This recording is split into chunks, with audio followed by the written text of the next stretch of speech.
بسم اللہ الرحمن الرحیم۔ شروع اللہ کے نام سے جو بڑا مہربان نہایت رحم کرنے والا ہے۔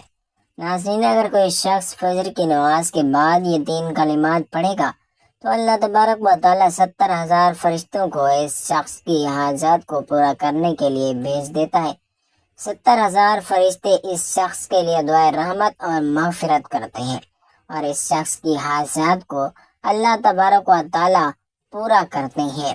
جان لیجیے کہ ان کلمات کا تذکرہ حضور اکرم صلی اللہ علیہ وآلہ وسلم نے کچھ اس طرح سے فرمایا ہے۔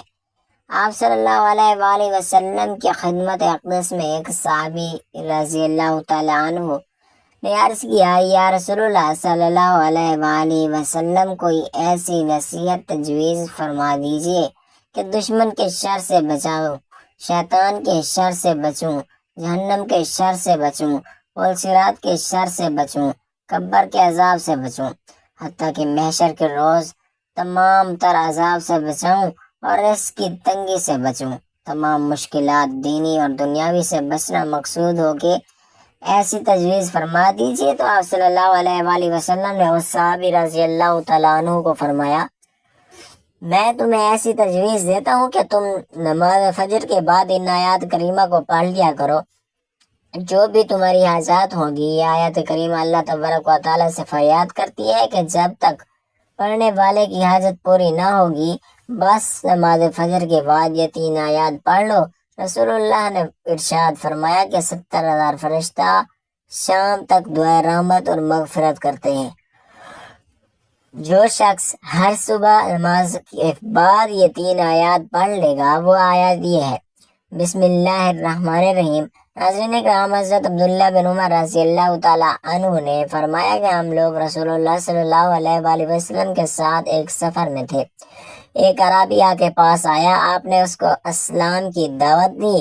اس عربی نے سوال کیا کہ کیا آپ کی نبوت پر کوئی گواہ بھی ہے؟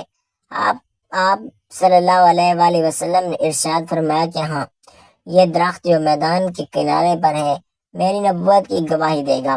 چنانچہ آپ صلی اللہ علیہ وآلہ وسلم نے اس درخت کو بلایا، وہ فوراً ہی زمین چیرتا ہوا اپنی جگہ سے چل کر بارگاہ اقدس میں حاضر ہوا۔ اس نے بآواز بلند 3 مرتبہ آپ کی نبوت کی گواہی دی۔ پھر آپ صلی اللہ علیہ وآلہ وسلم نے اس کو ارشاد فرمایا تو وہ درخت زمین میں چلتا ہوا اپنی جگہ پر واپس لے گیا۔ امام بغوی رحمۃ اللہ نے اس حدیث میں یہ روایت بھی کی ہے کہ اس درخت نے بارگاہ اقدس میں آ کر سلام علیکم یا رسول اللہ کہا۔ عربی یہ معجزہ دیکھتے ہی مسلمان ہو گیا۔ جوش عقیدت میں عرض کیا کہ یا رسول اللہ صلی اللہ علیہ وآلہ وسلم، مجھے اجازت دیجیے کہ میں آپ کو سجدہ کروں۔ آپ صلی اللہ علیہ وآلہ وسلم نے ارشاد فرمایا کہ اگر خدا کے سوا کسی دوسرے کو سجدہ کرنا جائز ہوتا اور میں اس امر کا حکم دیتا تو میں عورتوں کو حکم دیتا کہ وہ اپنے شوہروں کو سجدہ کریں۔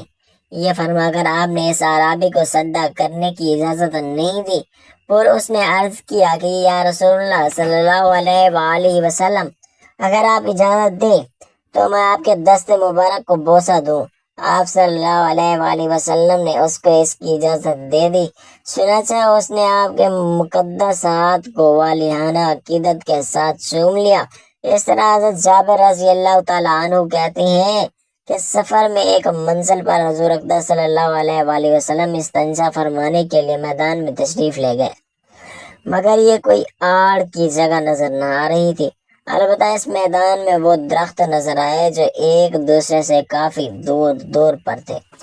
آپ صلی اللہ علیہ وآلہ وسلم نے ایک درخت کی شاخ پکڑ کر چلنے کا حکم دیا تو وہ درخت اس طرح آپ کے ساتھ ساتھ چلنے لگا جس طرح مہار والا اونٹ مہار پکڑنے والے کے ساتھ چلنے لگتا ہے۔ پھر آپ صلی اللہ علیہ وآلہ وسلم نے دوسرے درخت کی ٹہنی تھام کر اس کو بھی چلنے کا اشارہ فرمایا تو وہ بھی چل پڑا اور دونوں درخت ایک دوسرے سے مل گئے اور آپ صلی اللہ علیہ وآلہ وسلم نے دونوں درختوں کی آڑ میں اپنی حاجت رفع فرمائی۔ اس کے بعد آپ صلی اللہ علیہ وآلہ وسلم نے حکم دیا تو وہ دونوں درخت زمین چیرتے ہوئے چل پڑے اور واپس اپنی اپنی جگہ پر جا کھڑے ہوئے۔ امام ترمذی رحمۃ اللہ علیہ لکھتے ہیں کہ حضرت جابر بن سمرہ رضی اللہ تعالیٰ عنہ سے روایت ہے کہ حضور نبی کریم صلی اللہ علیہ وآلہ وسلم نے فرمایا کہ مکہ مکرمہ ایک پتھر ہے جو مجھے بوسط کی راتوں میں سلام کیا کرتا تھا، اسے اب میں پہچانتا ہوں۔ ناظرین، رسول خدا صلی اللہ علیہ وآلہ وسلم کے محبوب ترین نبی تھے۔ آپ صلی اللہ علیہ وآلہ وسلم کی شان نبوت یہ تھی کہ آپ سرکار صلی اللہ علیہ وآلہ وسلم جہاں سے گزرتے انسانوں خیر انسان قوتیں بھی آپ صلی اللہ علیہ وآلہ وسلم پر سلام اور درود بھیجا کرتی ہیں۔ یہ اللہ کریم اپنے محبوب نبی سے محبت کا اظہار ہے کہ اللہ خود اپنے نبی پر درود السلام بھیجتا ہے اور اپنی مخلوقات کو بھی اس کی ہدایت فرمائی، لیکن انسان ایسا ناقدرہ اور کجفم ہے کہ وہ اللہ کی اس ہدایت پر عمل کے بجائے درود السلام پر بحث کرنا شروع کر دیتا ہے کہ کس وقت پڑھنا چاہیے، کس وقت نہیں پڑھنا چاہیے، کیسے پڑھنا چاہیے، باوضو پڑھیں یا پھر بے وضو پڑھیں، وغیرہ وغیرہ۔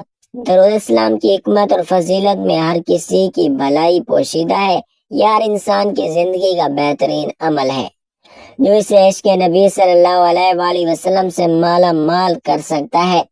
حدیث مبارکہ میں اللہ کے نبی صلی اللہ علیہ وآلہ وسلم کے یہ معجزات بھی موجود ہیں کہ جب درختوں اور پتھروں نے بھی آپ صلی اللہ علیہ وآلہ وسلم کو سلام کیا اور درود پڑھا۔ حضرت علی رضی اللہ تعالیٰ عنہ بیان کرتے ہیں کہ ہم مکہ میں حضور نبی اکرم صلی اللہ علیہ وآلہ وسلم کے ہمراہ تھے۔ آپ صلی اللہ علیہ وآلہ وسلم مکہ کے گرد و نواح میں گئے تو راستے میں جو پتھر اور درخت آپ صلی اللہ علیہ وآلہ وسلم کے سامنے آتا تو وہ کہتا السلام علیکم یا رسول اللہ، یعنی یا رسول اللہ آپ پر سلام ہو۔ پتھروں اور پہاڑوں کی جانب سے رسالت ماب کی خدمت میں سلام کو امام بہقی رحمۃ اللہ علیہ نے بھی روایت کیا ہے کہ حضرت عبادہ رضی اللہ تعالیٰ عنہ بیان کرتے ہیں کہ میں نے حضرت علی رضی اللہ تعالیٰ عنہ کو فرماتے ہوئے سنا، میں نے دیکھا کہ میں حضور نبی کریم صلی اللہ علیہ وآلہ وسلم کے ساتھ فلاں فلاں وادی میں داخل ہوا، آپ صلی اللہ علیہ وآلہ وسلم اس میں پتھر یا درخت کے پاس سے گزرتے تو وہ کہتا السلام علیکم یا رسول اللہ، یا رسول اللہ آپ پر سلام ہو، اور میں یہ تمام سن رہا تھا۔ دن کے شمالی صحرا میں ایک درخت ایسا بھی ہے جو گزشتہ 14 سال سے آج بھی ہرا بھرا ہے، اور اس کے بارے میں بتایا جاتا ہے کہ اس درخت کے نیچے نبی کریم صلی اللہ علیہ وآلہ وسلم نے آرام فرمایا تھا۔ اس درخت کے ارد گرد سینکڑوں کلومیٹر تک کوئی درخت یا پودا نہیں ہے، اور یہ درخت تنہا لقدق کے صحرا میں کھڑا ہے، جو اس بات کا ثبوت ہے کہ اللہ نے اس درخت کو آج بھی قائم رکھا ہے۔ اس درخت کو جو اعزاز حاصل ہے وہ کسی اور درخت کو نہیں، جس کی وجہ سے اسے ساویہ درخت بھی کہا جاتا ہے، اور یہ اللہ کی قدرت ہے کہ یہ درخت صدیاں گزر جانے کے بعد بھی صحیح سلامت ہے۔ روایت میں ہے کہ اس درخت کے نیچے کوئی نہیں جا سکتا تھا، اور جو بھی اس کے نیچے جانے کی کوشش کرتا وہ خوف زدہ ہو کر بھاگ جاتا تھا۔ عیسائی اس بات پر یقین رکھتے تھے کہ اس درخت کے نیچے صرف نبی کریم صلی اللہ علیہ وآلہ وسلم ٹھہریں گے۔ اس درخت کے قریب ہی ایک گرجا گھر تھا جہاں ایک خانقاہ میں بحیرہ نامی انجیل کا بہت بڑا عالم مقیم تھا۔ یہ اس علاقے میں بڑی قدر و منزلت سے دیکھا جاتا تھا۔ بہتر ایک گوشہ نشین شخص تھا، ایک اپنی خانقاہ سے باہر نہیں نکلتا تھا، اور شہر کے لوگ اس کے روابط بالکل نہیں تھے۔ اس کی تحقیق تھی کہ ادھر سے نبی آخر الزمان صلی اللہ علیہ وآلہ وسلم کا گزر ہوگا، چنانچہ وہ یہاں آنے جانے والے ہر قافلے کو کھڑکی سے بغور دیکھتا رہتا تھا، مگر اسے وہ ہستی نظر نہ آتی جس کی اسے تلاش تھی۔ لیکن ایک دن ایسا ہوا کہ ایک عرب سے آیا ہوا قافلہ وہاں رکا۔